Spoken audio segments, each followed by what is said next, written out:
Hello बच्चों, let's read the question. इस question में हमें बोला गया है कि ovulation occurs under the influence of which hormones के नाम दिए गए हैं एंड हॉर्मोन्स हैं ए एफएसएच, बी एलएच, सी रिलैक्सिन और डी प्रोजेस्टेरॉन। तो इस क्वेश्चन की अगर हम की कॉन्सेप्ट की बारे में बात करें देन यहाँ हमारा की कॉन्सेप्ट हो जाएगा मेंस्ट्रुअल साइकिल। तो मेंस्ट्रुअल साइकिल को हम लोग डिफाइन कर सकते हैं as the reproductive cycle of female primates. And ये जो है हमारा यहाँ पे हम लोग लिख सकते हैं it is a reproductive cycle जो एक पर्टिकुलर एज से स्टार्ट होता है एंड एट पर्टिकुलर स्टेज बंद भी हो जाता है। तो ये जो रिप्रोडक्टिव साइकिल है it occurs for every 28 to 20 days का ये लेंथ में होता है। एंड अगर इसकी हम लोग बात करें फेजेस की तो इसमें बेसिकली क्या होता है कि ओवम जो है वन ओवम रिलीज होता है इन ईच मेंस्ट्रुअल साइकिल में। एंड इसमें जो 4 फेजेस इंक्लूडेड हैं हम लोग यहाँ लिख सकते हैं 4 फेजेस। तो उसमें सबसे पहला फेज जो आता है उसको हम लोग बोलते हैं मेंस्ट्रुअल फेज। फिर हमारा नेक्स्ट जो फेज है उसके बाद उसको हम लोग बोलते हैं फॉलिक्यूलर फेज। ये फॉलिक्यूलर फेज का दूसरा नाम भी है प्रोलिफरेटिव फेज। एंड देन फिर हमारा नेक्स्ट फेज आता है वो है ओव्यूलेटरी फेज जो कि 1 दिन का होता है। एंड ओव्यूलेटरी फेज होने के बाद सबसे आखिरी जो हमारा फेज आता है that is known as luteal phase या सिक्रीटरी फेज।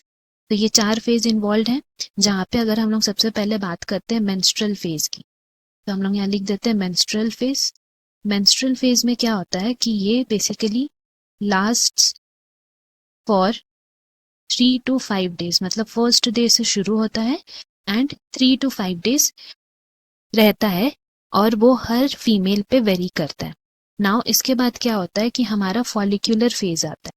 फॉलिक्यूलर फेज में हमारा फॉलिकल्स जो हैं उनका डेवलपमेंट होता है। दैट मीन्स प्राइमरी फॉलिकल से लेकर ग्राफियन फॉलिकल तक का जो हमारा oogenesis में प्रोसेस होता है वो पूरा डेवलपमेंट इसी फॉलिकुलर फेज में ही होता है।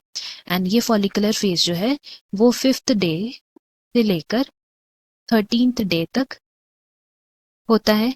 एंड इसमें क्या होता है फॉलिकुलर डेवलपमेंट जैसे कि हम लोग पढ़ चुके हैं।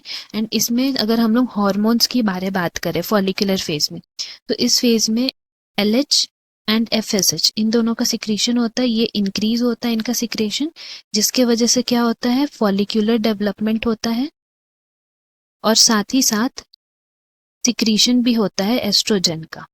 तो हम यहाँ लिख सकते हैं एलएच और एफएसएच का इंक्रीज होना leads to follicular development and secretion of estrogen भी इसमें इन्वॉल्व रहता है।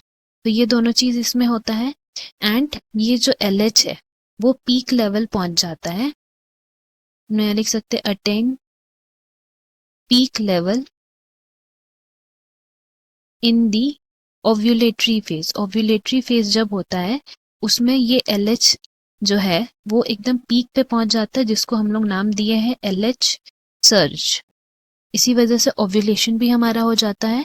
एंड ओव्यूलेशन जो ओव्यूलेटरी फेज है वो 14th डे को हम लोग बोलते हैं जिसमें एलएच का सर्ज रहता है। तो अकॉर्डिंग टू द क्वेश्चन हमें बोला ovulation occurs under the influence of. तो यहाँ हमारा करेक्ट आंसर हो जाएगा option B that is LH के इन्फ्लुएंस में होता है क्योंकि ओव्यूलेटरी फेज में दैट इज हमारा 14th डे जिस दिन ओव्यूलेशन होता है उस दिन एलएच का सर्ज होता है इसीलिए। Hope you have understood. Best of luck. Thank you.